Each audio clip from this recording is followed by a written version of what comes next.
አንድ ነገር ቶሎ የማይገባውና የማስታወስ አቅምህ ደካማ እንደሆነ ተሰምቶ ያውቃል? ይህም በፈተናም ሆነ በቃለ መጠይቅ ወቅት ብዙዎችን የሚፈትናቸው ችግር ነው። ከዚህ መጽሐፍ የተወሰኑ የማይንድ ሴት ለውጦችን በማድረግ ብቻ እንዴት ያስተሳሰብና የማስታወስ ክህሎትህን ወደ ላቀ ደረጃ ማሳደግ እንደምትችል ትማራለህ። ይህ ብቻ ሳይሆን ከተበታተነ ሐሳብ ወጥቶ እንዴት አንድን ነገር በትኩረት በማከናወን ውጤታማ መሆን የሚቻልባቸውን ሚስጥራዊ ዘዴዎችን እናያለን። ሊሚትለስ ወይም ገደብ የለሽን የአእምሮ አቅምህን መጠቀም የምትችልባቸውን ድብቅ ሚስጥሮችን እንዳስሳለን። ምዕራፍ 1 ቴክኖሎጂ ሕይወታችንን ቀላል ያደርገዋል፣ ነገር ግን የመማር ችሎታችን ላይ እንቅፋት ሊሆን ይችላል። ዲጂታል ቴክኖሎጂ ጥሩ ወይስ መጥፎ ነው? ጥያቄው ቀላል ሊሆን ይችላል፣ ግን መልሱ በአንድ በኩል ቀጥተኛ አይደለም። ስማርትፎኖችና ታብሌቶች አንዳንድ የአንጎላችንን ቀላል ተግባራት በቀላሉ እንድንጠቀም አስችለውን ይሆናል። ተመራማሪዎች ግን እነዚህ ቴክኖሎጂዎች የዲጂታል ልማድ ችግር ፈጥረዋል በማለት ይገልጻሉ። ዛሬ ላይ ብዙዎቻችን የሶሻል ሚዲያ ሱሰኞች ወደ መሆን አድገናል። ይህ የማሰብ ችሎታችን ላይ የፈጠረው ተጽዕኖ ከፍተኛ ነው። ከአንድ ተግባር ወደ ሌላ ተግባር በምን ያህል ፍጥነት እንደምንጓዝ ተመልከት። ከስራችን ወደ ስልካችን፣ ቀጥሎም ከአንዱ መተግበሪያ ወደ ሌላው እንደ ጦጣ እንዘላለን። የኒውሮን ሳይንስ ዕውቁ ዳንኤል ጄ ይህን ሂደት አንጎል በፍጥነት ነዳጁን እንዲያቃጥል ያደርገዋል ብሏል። ይህም ዘወትር ለሚሰማን ውጥረትና ድካም አይነተኛው ምክንያት ነው። ዋናው ነጥብ እዚህ ምዕራፍ ላይ ቴክኖሎጂ ሕይወታችንን ቀላል ያደርገዋል፣ ነገር ግን አንድን ነገር የመማር ችሎታችን ላይ እንቅፋት ሊሆንብን ይችላል። ያለማቋረጥ ብዙ መረጃዎችን በእጃችን ማግኘት ችለናል። ይህ ማለት ጥናቶች እንደሚያመለክቱት ከ1960ዎቹ ወዲህ በአማካኝ በ3 እጥፍ የበለጠ መረጃ እጃችን ላይ አለን። ግን በእነዚህ ሁሉ መረጃዎች ራሳችን መምታቱና ማጨናነቁ ጥሩ አይደለም። ምክንያቱም መረጃን በሚፈልጉት ጊዜ ብቻ መፈለግ ለአእምሮ ጠቃሚ ነው። ከሚገባው በላይ በመረጃ መጥለቅለቅ ልክ እንዳልተጠቀምነው ጡንቻ አንዳንድ የአእምሮ ክፍላችን እንዲደርቅ ያደርጋል። በሌላ በኩል አንድን መረጃ ጉግል ከማድረግ ይልቅ ለማስታወስ ራስን ማስገደድ የማስታወስ አእምሮአችንን ያጠነክረዋል። በተጨማሪም በጥልቀት የማሰብ ችሎታችን እንዲጨምር ያደርጋል። አዘውትረን ቴክኖሎጂ ላይ ጥገኛ ሆኖ መቀጠል ችግሮችን የመፍታት አቅማችንን ያዳክማል። በጊዜ ብዛት በጥልቀት የማሰብ ችሎታችንን እናጣለን። ስለሆነም ደራሲው እንደሚለው አእምሮአችንን በቲፕ ቶፕ ሼፕ ማቆየት ያስፈልጋል። ይህ እንዴት እንደሆነ ደራሲው እንዲህ ሲል ያስቀምጣል። በየቀኑ ስልክና ማንኛውንም የቴክኖሎጂ ውጤት ለ30 ደቂቃ ማጥፋት። በዚህ ጊዜ ውስጥም አእምሮን በማሳረፍና ዘና በማድረግ ለፈጠራና ነፃ ሐሳብ ክፍት እንዲሆን መልቀቅ ጠቃሚ ነው። ነገር ግን ዝም ብለን አእምሮን ለሶሻል ሚዲያና ቴክኖሎጂ ክፍት ማድረግህን ከቀጠልክ እስከ መጨረሻው የአእምሮ ለውጥ ሊከሰት ይችላል። የሚቀጥለው ምዕራፍ ለዚህ ምላሽ ይኖረዋል። ምዕራፍ 2 እያንዳንዳችን አእምሮአችንን የመቀየር አቅም አለን። ምን ያህል ጊዜ ሌላ ቋንቋ ለመማር ደደብ ነኝ ብለህ ታውቃለህ? ወይም በጣም ደካማ የማስታወስ ችሎታ ነው ያለኝ፣ በዚህ ትምህርት ደካማ ነኝ ብለህ ታውቃለህ? ራሳችንን ከእኩዮቻችን ጋር በማወዳደር ብዙ ጊዜ ስለምናጠፋ ሙሉ አቅማችንን እንዳንጠቀም ወጥመድ ውስጥ እንወድቃለን። ይህ ሙሉ አቅማችን ጋር እንዳንደርስ የሚከለክለን ተግዳሮት ነው። ዛሬ የምታደርገው ጥቂት መሻሻል ነገ ትልቅ እንደሚሆን ግልጽ ቢሆንም በዛ ነገር ጥሩ ከሆኑ ጋር ራስን ማነጻጸር የመማር ዕድላችንን ይጎዳል። አእምሮአችን ተመራማሪዎች እንደሚሉት በከፍተኛ ደረጃ ኒውሮፕላስቲክ ነው። ይህ ማለት በቀላሉ በሕይወት ቆይታችን ይለወጣል ማለት ነው። እዚህ ምዕራፍ ላይ ዋናው መልእክት እያንዳንዳችን አእምሮአችንን የመቀየር አቅም አለን። ብዙ ሰዎች እድሜያችን ሲጨምርና ስናድግ አእምሮአችን ሙሉ በሙሉ አቅሙ ላይ ይደርሳል ብለው ያስባሉ። ከዚያም በኋላ ሁሉ ነገር ቁልቁል ነው ብለው ይገምታሉ። ሳይንሱ የሚለው ግን በተቃራኒው ነው። ደራሲው ላይስ ብሎ የሚጠራውን ዘዴ እዚህ ነጥብ ላይ ማንሳቱ አስፈላጊ ይመስለኛል። ይህ ምህጻረ ቃል ሲሆን ሊሚትድ አይዲያስ ኢንተርቴይንድ ማለት ነው። በዚህ ዘዴ አእምሮአችንን ማጽዳት ይኖርብናል። ለዘመናት ከተነገረን ትልቁ ውሸት አንዱ አይኪዋችንን በምንም አይነት መንገድ መጨመርና መቀየር እንደማንችል ነው። ይህ ግን ፈጽሞ ሳይንሳዊ ያልሆነ ልብ ወለድ ነው። ምክንያቱም የአይኪው ደረጃ ምንም ያህል ቢሆን ይህ አዲስ ነገር ከመማርና አዲስ ክህሎትን ከማሳደግ ጋር በፍጹም ስለማይገናኝ ይህን ውሸት ከአእምሮ አስዳ። ሁሉም ሰው ሊቅ የመሆን አቅም አለው። ይህን ግን ብዙዎቻችን ላለማመን እንመርጣለን። ልብ ወለድና ተረቶችን ማሰብ አቁም። የአእምሮ ችሎታን እስከ ጥግ ለመጠቀም በቅድሚያ አዎንታዊ በሆነ መንገድ ማሰብን ተለማመድ ጀምር። ምዕራፍ 3 አእምሮን ካሉታዊ አስተሳሰቦች ነፃ አውጡ። በየቀኑ በ10 ሺዎች የሚቆጠሩ ሐሳቦችን እናስባለን። ብዙዎቹ ጥያቄዎች ናቸው። እናም ከነዚህ መካከል ብዙዎቹ ይደጋገማሉ። ብዙ ጊዜ በሐሳባችን የሚነሱ ዋና ዋና ጥያቄዎች ገዢ ጥያቄ በመባል ይታወቃሉ። ለምሳሌ ጥያቄዎች በአእምሮአችን ሲፈጠሩ እንቅልፍ ያጣንባቸው ምሽቶች ለነዚህ መሰል ሐሳቦች ተጠቃሽ ናቸው። በአእምሮአችን የማይረቡና ተራ ሐሳቦች በጥያቄ መልክ እንዲሁም አፍራሽና የማይጠቅሙ ሐሳቦች ብቅ ሲሉ ቆም በማለት እነዚህን ሐሳቦች በመረዳት ሐሳባችንን ለመቀየር አዝናኝና ቀለል ያሉ ነገሮችን ማድረግ ጥሩ መሆኑን ደራሲው ይመክራል። በተለምዶ በአእምሮአችን የሚመላለሱ ጥያቄዎች ምን ይመስላችኋል? በሚያሳዝን ሁኔታ ለብዙዎቻችን የሚመላለሱ ሐሳቦች እንዲህ የሚሉ ናቸው። ሰዎች እንዲወዱኝ ማድረግ የምችለው ምንድን ነው? ወይም በሰዎች ዘንድ ተቀባይነት የሚኖረኝ ምን ሳደርግ ነው?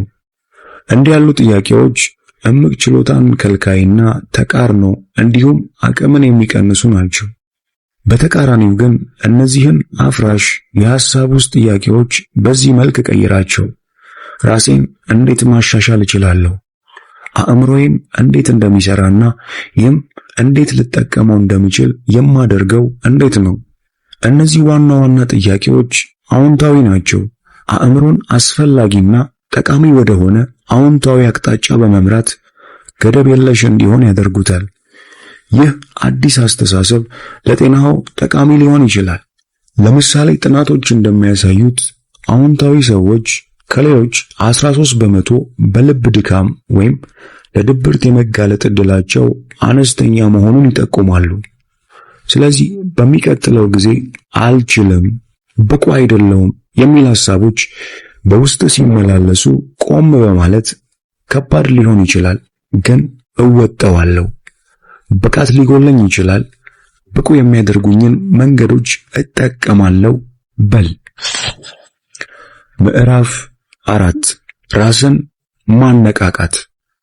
ይህ ምዕራፍ ለሕይወት ግብና ዓላማ በመቅረጽ እንዴት ራስህን ማነቃቃት ወይም ሞቲቬት ማድረግ የምትችልባቸውን ጠቋሚ ነው። ዓላማን ማወቅ ባህሪን ለመለወጥ ያነሳሳል። ፓሽን ወይም ፍላጎትና ዓላማ ወይም ፐርፐዝ የሚሉ ቃላት ብዙውን ጊዜ በተለዋዋጭነት ጥቅም ላይ ይውላሉ። ሁለቱም ቃላት በውስጣችን እሳት የሚያቀጣጥለውን ነገር እንዲሁም ከምንም ነገር በላይ የምንወደውን ነገር ለመግለጽ ይውላሉ። ነገር ግን ፓሽን ወይም ፍላጎት ከፐርፐዝ ወይም ዓላማ ፈጽሞ የተለያዩ ናቸው። ፍላጎት ወይም ፓሽን ስንል በውስጣችን ያለ ውስጣዊ ነገር ሲሆን በሌሎች ሰዎች ወይም ግምቶች ስር የተቀበረ ነው፣ እንዲሁም በእኛ ዙሪያ ያነጣጠረ ነው። ዓላማ ወይም ፐርፐዝ በተቃራኒው ማጋራት ወይም ለዓለም ማበርከት የምትችለውን ነገር ይወክላል። በዚህ ምዕራፍ ስር ትልቁ መልእክት ዓላማህን በመለየት ባህሪን ለመለወጥ ራስህን አነሳሳ የሚል ነው። ዓላማና ፍላጎትህን መለየት አእምሮን ወደ ሊሚትለስ ወይም ገደብ የለሽ አቅም የመጠቀም አንዱና ዋነኛው። እዚህ ምዕራፍ ስር ትልቁ መልእክት ዓላማህን በመለየት ባህሪን ለመለወጥ ራስህን አነሳሳ የሚል ነው። ዓላማና ፍላጎትን መለየት አእምሮን ወደ ሊሚትለስ ወይም ገደብ የለሽ አቅም የመጠቀም አንዱና ዋነኛው መርህ ነው። ዓላማና እንዲሁም ፍላጎትህን በቅጡ የማታውቅ ከሆነ የአእምሮ ሙሉ አቅምና ገደብ የለሽ ብቃት ለመጠቀም ዝግጁ አትሆንም። ስለዚህ ራስህን ፈልግ አግኝ። እስቲ አንድ ምሳሌ እንመልከት። ጤናማ የ70 ዓመት አዛውንት በየቀኑ ማለዳ 11 ሰዓት ላይ ወደ ጂም ይሄዳል። ይህ አዛውንት ለምን በዚህ ሌሊት ወደ ጂም ዘወትር እንደሚሄድ ብትጠይቀው ክብደት ማንሳት ስለሚወድ ሳይሆን ወደ ጂም መሄዱ በውስጡ ዓላማ ስላለው ይህን እንደሚያደርግ ይገልጽልሃል። ይህም ዓላማ ከልጅ ልጆቹ ጋር መሰንበትና ጤናማ ሆኖ ቀሪ ሕይወቱን ለመቆየት የሚል ዓላማ በውስጡ ያዘለ ነው። ይህ ለእኛ ምን ትርጉም ይኖረዋል? አንድን ነገር ለመጨረስ አቅደ እስካሁን ግን ያልጨረስከውን ነገር አስበው። አቅምና ተነሳሽነት ለምን አጣ? ይህን ለመመለስ ምናልባት በመጀመሪያ እነዚያን ስራዎች ለምን መጨረስ እንደምትፈልግ ማሰብ ያስፈልጋል። ራስህን በማወቅ እቅድና ዓላማን ለይተህ ማወቅ በራሱ ከምንም ነገር በላይ ከፍ ያለ ተነሳሽነትን በውስጥ ይፈጥራል። ምናልባት ይህን ሁሉ እያደረግክ እንኳን በቂ ተነሳሽነት በውስጥ ካልተፈጠረ ቀጣዩ ምዕራፍ ተጨማሪ መልስ አለው። ምዕራፍ 5 አእምሮን ማገዝ። በበቂ ሁኔታ አእምሮን እንድትደግፍ የሚያደርጉ ሌሎች ምክንያቶች ሊኖሩ ይችላሉ።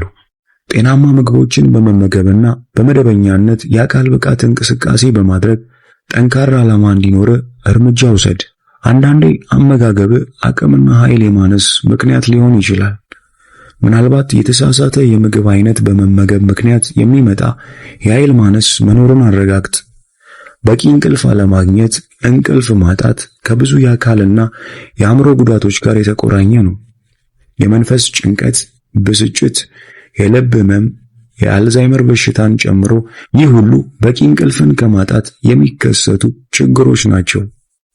ጤናማ አመጋገብና የአካል ብቃት እንቅስቃሴ ማድረግ አንጎሎ እንዲሰራ በጣም አስፈላጊ ነገሮች ናቸው። እዚህ ምዕራፍ ላይ ቁልፉ መልእክት በቂ እንቅልፍ በማግኘት ጤናማ ምግቦችን በመመገብና በመደበኛነት የአካል ብቃት እንቅስቃሴ በማድረግ አእምሮን ማገዝና መደገፍ ይገባል የሚል ነው። እንቅልፍና የአካል ብቃት እንቅስቃሴ ብዙ የሚያመሳስላቸው ነገር ያለ አይመስልም። ነገር ግን በጣም የተቆራኙ ነገሮች ናቸው። መደበኛ የአካል ብቃት እንቅስቃሴ ጥሩ እንቅልፍ እንዲወስዱት ይረዳዎታል። የአካል ብቃት እንቅስቃሴ አስፈላጊ መሆኑ ምናልባትም የድሮ ዜና ሊሆን ይችላል፣ ግን ለምን አትሞክረውም? ብዙዎች የአካል ብቃት እንቅስቃሴ ላለማድረግ የሚሰጡት ምክንያቶች ማለቂያ የላቸውም። ክብደት መጨመር አሰልቺ ነው፣ ጊዜ የለኝም፣ ስፖርትማ ጤና እኮ ነው ይላሉ። እውነታው ግን የአካል ብቃት እንቅስቃሴ ጥቅሞች ከነዚህ ሁሉ ስጋቶች በላይ ጠቃሚ መሆኑን ልብ በል። የጂም መወደድና ጊዜ ማጣትን ምክንያት ማድረግ ተው። መደበኛ የኤሮቢክ የአካል ብቃት እንቅስቃሴ የሂፖካምፓሶን መጠን ይጨምራል። ይህ የአእምሮ ወሳኝ ክፍል የአንጎል ማህደር ትውስታና የመማሪያ ማዕከል የሆነውን ስፍራ ይወክላል።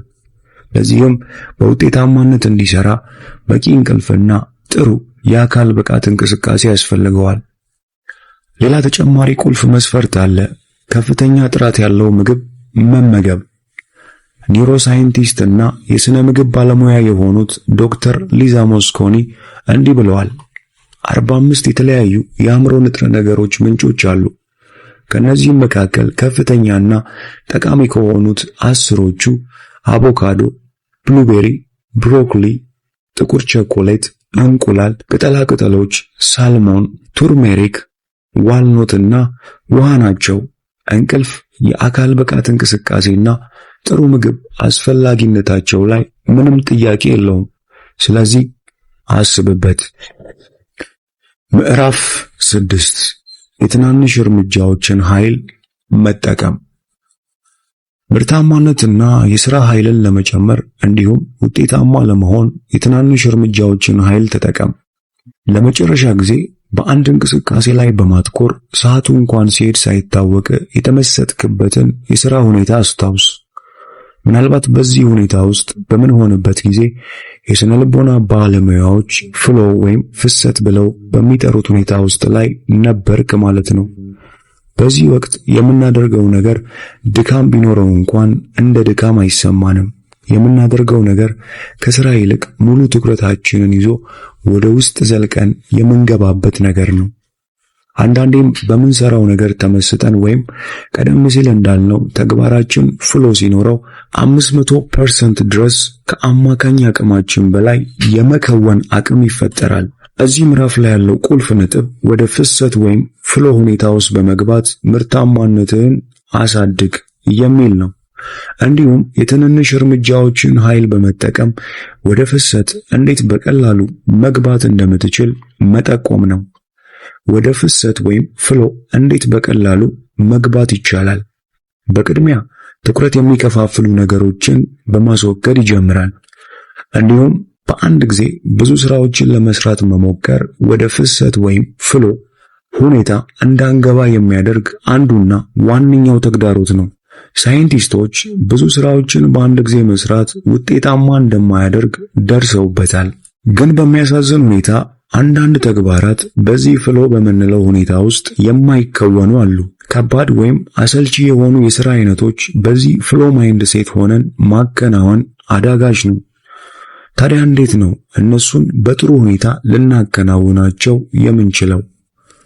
ጥቃቅን እርምጃዎችን በመውሰድ በቀላሉ ሳይታወቀን እንዲህ ያሉ አሰልቺና አታካች ስራዎችን ማከናወን እንችላለን። ምዕራፍ 7 የጥናት ጊዜን በብቃት መጠቀም።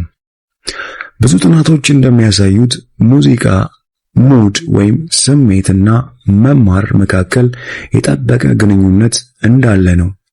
አንዳንድ ሙዚቃዎች የመማር ብቃታችንን በእጅጉ ሊጨምሩ ይችላሉ። እንዲህ ያሉ ሙዚቃዎች በተለይ ትኩረትን ለመሰብሰብ በእጅጉ ጠቃሚ ናቸው። የዚህ ምዕራፍ ቁልፉ መልእክት የጥናት ጊዜን በብቃት ለመጠቀም ሙዚቃና ሙድ ወይም ስሜት ያላቸውን ተጽዕኖ መረዳት እንድትችል ማስቻል ነው። ልክ እንደ ሙዚቃ ማሽተት የጥናት ችሎታችንን ለማሻሻል ይረዳል። እኛ ብዙውን ጊዜ ሽታዎችን ከትዝታ ጋር እናያይዛለን። አንድ የተወሰነ የቅመም መዓዛ እንዴት ወደ አያታችን ኩሽና እንደሚወስደን አስብ። ይህ ጥሩ መዓዛዎች ምን ያህል ጥሩ ትዝታዎችን እንደሚቀሰቅሱ ጥሩ ምሳሌ ነው። በሚቀጥለው ጊዜ ለፈተና ስታጠና ወይም በምትዘጋጅበት ጊዜ ሽታዎችን ለመጠቀም ሞክር። በምታጠናበት ወቅት የምትወደውን ዘይት እጅ ላይ ቀባ። ይህ ሽታ ዘወትር ለጥናት የሚሆን በቂ ትዝታዎችን በአእምሮ ውስጥ በመፍጠር የበለጠ ለማጥናትና ለመዘጋጀት አሪፍ ስሜት ወይም ሙድ ውስጥ በቀላሉ እንድትገባ ያስችልሃል። ሌላው ደራሲው በዚህ ምዕራፍ የሚያስተዋውቀን ዘዴ ፖሞዶሮ ይባላል። የ5 ደቂቃ እረፍት በማድረግ የሚሰራ ዘዴ ነው። ምዕራፍ 8 ቪዥዋላይዜሽን ቴክኒክ። ይህ የማስታወስ አቅምን ከፍ ለማድረግ የሚሰራ ዘዴ ሲሆን ትኩረት ለመሰብሰብ በእጅጉ ይጠቅማል። ትኩረት ወይም አንድ ነገር ላይ ማትኮር እንደ ጡንቻ ነው። በተለማመዱት መጠን እየጠነከረ ይመጣል። ለምሳሌ ያህል ውይይት ማድረግ ትኩረታችሁ ከሆነ ይህን እንደ ብርሃን ኳስ አድርጋችሁ ቪዥዋላይዝ አድርጉ። ትኩረታችሁን ከውይይት እያነሳችሁ ስትመጡ ብርሃኑ እየቀነሰ እንደሚመጣና ሙሉ ትኩረታችሁ ውይይቱ ላይ ከሆነ ብርሃኑ እየጠነከረና በደንብ እንደሚያበራ ለራሳችሁ ተለማመዱ። ይህ ምሳሌ እንዴት የትኩረታችሁን ጡንቻ ማጠንከር የምትችሉበት አይነተኛው ዘዴ ነው። ነገሮችን በቃላት ለመሸምደድ ስትሞክሩ እንኳን ይህ የማስታወስና ትኩረት የመሰብሰብ ዘዴ ይሰራል። ብዙ ሰዎች ጥሩ ማህደረ ትውስታ አላቸው ወይም መጥፎ ማህደረ ትውስታ አለኝ ብለው ያስባሉ። ነገር ግን በምትኩ የሰለጠነ ማህደረ ትውስታ እንዳለህ ወይም ያልሰለጠነ እንደሆነ ማሰብ ትፈልግ ይሆናል። ስለዚህ የማስታወስ ችሎታውን እንዴት እንደምታሰለጥን በጣም ጥሩ ዘዴ ቃላቶችን፣ ቁጥሮችን ወይም ሌላ ማንኛውንም ነገር በምስል ለማስታወስ መሞከር ነው። ምዕራፍ 9 ማንበብ ለመማር መሰረታዊ ነገር ነው። ማንበብ የሁሉም ሰው ተወዳጅ ጊዜ ማሳለፊያ አይደለም። ለብዙ ሰዎች ማንበብ አስቸጋሪ ይመስላል። ረጅም ቀን በሥራ ቦታ የምንጨርሰው በኮምፒውተር ፊት ለፊት ተጥደን ወይም በቪዲዮ ጌም ነው። ነገር ግን ጥናቶች እንደሚያሳዩት በማንበብና በስኬት መካከል ትልቅ ግንኙነት አለ። በማንበብ በተሻለ ሁኔታ ላይ ሲሆኑ ከፍተኛ ደሞዝ የሚከፍሉ ስራዎችን የማግኘት እድላችን ይጨምራል። በተጨማሪም ማንበብ ለአእምሮ ጠንካራ የአካል ብቃት እንቅስቃሴ እንዲያደርግ ያደርገዋል። የማስታወስ ችሎታን ያሻሽላል። እንዲሁም በአንድ ጊዜ ሁሉም የአእምሮ ክፍሎች እንዲሰሩ ያደርጋል። ማንበብ ትተህ ከሆነ መማር ትተሃል ማለት ነው። ማንበብ ከሁሉ በላይ ትኩረትን ለመጨመር አይነተኛው ዘዴ ነው። ዋናው መልእክት እዚህ ምዕራፍ ውስጥ ማንበብ ለመማር መሰረታዊ ነገር ሲሆን ይህን እንዴት ማድረግ እንደምትችል ማሳየት ነው። በየቀኑ ለ30 ደቂቃ ለማንበብ እቅድ አውጣ። ጀማሪ አንባቢ ከሆንክ ድምፅህን ከፍ በማድረግ አሊያም በእጅ እየጠቆምክ ማንበብ ትችላለህ። ይህ የንባብ ፍጥነትህን በእጅጉ ያሻሽለዋል። ምዕራፍ 10 ችግሮችን በመፍታት የተሻለ መሆን። ጂኒየስ የሚለውን ቃል ስትሰሙ ወደ አእምሮአችሁ የሚመጣው ሊቅ ማን ነው? በትክክል አልበርት አንስታይን ወይም ማሪ ኩሪ ሊሆኑ ይችላሉ። ግን ጂኒየስ የሚለው ቃል ከፍተኛ IQ ወይም የሂሳብ ችሎታ ላላቸው ሰዎች ብቻ የተገደበ አይደለም። ዋናው መልእክት እዚህ ምዕራፍ ላይ ችግሮችን ለመፍታት አዲስና የተለያዩ የአስተሳሰብ መንገዶችን በመሞከር ምን አይነት የማሰብ ችሎታ እንዳለ ለመማር የተሻለና በብቃት ለማሰብ የመጀመሪያው እርምጃ ነው። ችግሮችን ለመቅረፍ ሙሉ ለሙሉ አዲስ በሆነ መንገድ የአስተሳሰብ ንድፎችን ለማፍረስ በተለየ መንገድ ለማሰብ መሞከር ትችላላችሁ። ይህን ለማድረግ አንደኛው መንገድ የአስተሳሰብ ኮፍያ ቴክኒክን መጠቀም ነው። ባለብዙ ቀለም ስብስብ ባርኔጣ ወይም ኮፍያ እንዳለ አስብ።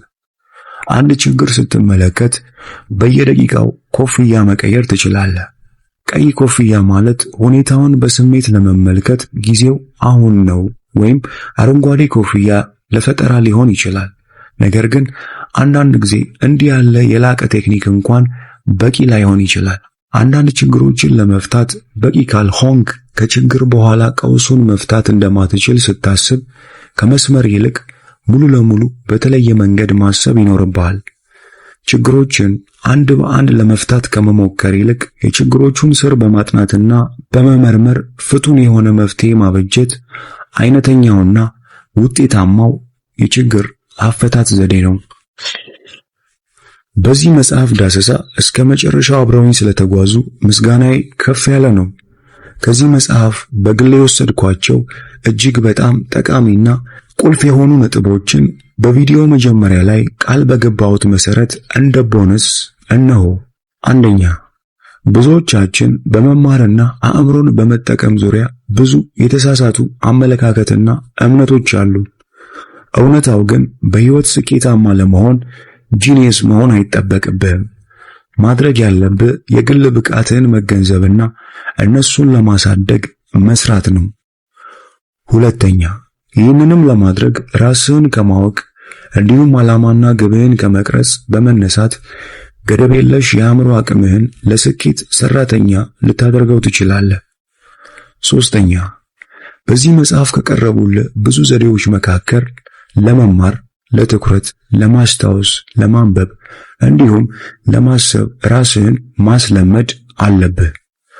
አራተኛ፣ ይህን በማድረግ ብቻ የአእምሮህን ገደብ የለሽ አቅም በመጠቀም ድልና ስኬትን በህይወት መለማመድና መቀናጀት ያስችልሃል። አምስተኛ፣ እቅድ አውጣ፣ እንዲሁም በቅደም ተከተል አስቀምጠው። አንተ መስራት የምትችለውን ለይ፣ በሌሎች ማሰራት ያለብህን ስጣቸው። ሁኔታ የማይፈቅድልህ እንዲሁም በሙሉ ትኩረት ልትሰራው የማትችለውን ተግባራት ዝርዝር አዘጋጅ። በመጨረሻም ሁሌም የተማረውን የሚተገብር ጎበዝ ተማሪ ለመሆን እስካልወሰንክ ድረስ በአንድ ዕውቀት ላይ ሌላውን መደረብ የትም አያደርስህም። ስለዚህ የተግባር ሰው ሁን። የዛሬ የመጽሐፍ ቅምሻችን ይህን ይመስል ነበር። መጽሐፉን የምትፈልጉ ከታች ባለው የቴሌግራም ሊንክ ጻፉልኝ። ለዚህ ቻናል አዲስ የሆናችሁ ይህንን ቤተሰብ ተቀላቀሉ። ሁሌም እንደምለው አዲስን ነገር መስማትና መናገር እንልመድ።